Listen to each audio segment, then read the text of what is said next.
July 1, 2026. Mark that date. On that day, the Society of St. Pius X, SSPX, will consecrate new bishops without Rome's approval. We've seen this film before.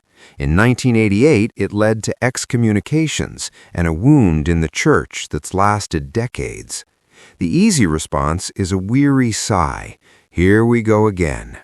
But a scholarly pope, Pope Benedict XVI, once wrote that at moments of historic division, the Church's leaders often failed to do enough to maintain unity. That omissions share the blame. So the question isn't just what the SSPX is doing. The pressing personal question for every Catholic who desires unity is this: how must Rome respond to prevent history's bitter repeat? First, we must understand this isn't primarily a power play. It's born from a massive, on-the-ground pastoral reality. The SSPX isn't a small group. It's a global entity with over 730 priests, more than 260 seminarians, and close to 800 churches and chapels. Their faithful number in the hundreds of thousands, a flock that grew during the COVID lockdowns, and again after the 2021 restrictions of Traditionis Custodes. Their two remaining bishops are aging. They need more for the sacramental life of their people, for confirmations, ordinations, and visitations. They see this as a dire necessity for the salvation of souls entrusted to them. When they look at a landscape where diocesan seminaries close and traditional apostolates are shuttered, their conviction hardens. So why not just obey? Because trust has been shattered. The reversal of Pope Benedict XVI's generous provisions by Pope Francis confirmed their worst fears, and the prospect of dialogue with Cardinal Victor Manuel Fernandez, the prefect known for documents like Amoris Laetitia, the Blessings Declaration, and the recent document on Our Lady, feels to them like a dead end.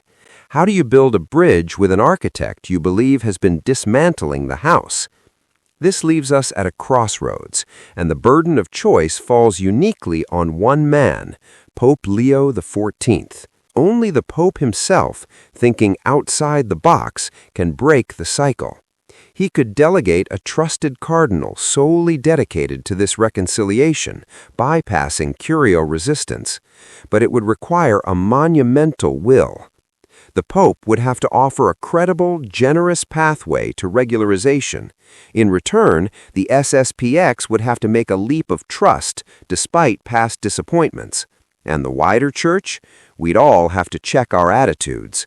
Progressives who preach inclusivity would have to practice it. Traditionalists who disdain the SSPX's disobedience would have to welcome them with evangelical charity. The insight is clear. July 1st can be one of two things: a day of deeper schism or a day of historic healing. It could mirror 1988, or it could see a papal delegate participating, transforming an act of defiance into an act of communion. Iam hora est. Now is the hour. With Lent approaching, our task is to pray, fast, and offer sacrifices. To request the votive Mass for the unity of the Church, to pray fervently for the Holy Father that he may have the wisdom and courage to move canonical mountains. The countdown is on. The outcome hinges on leadership, grace, and the prayers of the faithful. The choice between joy and sorrow is being made right now.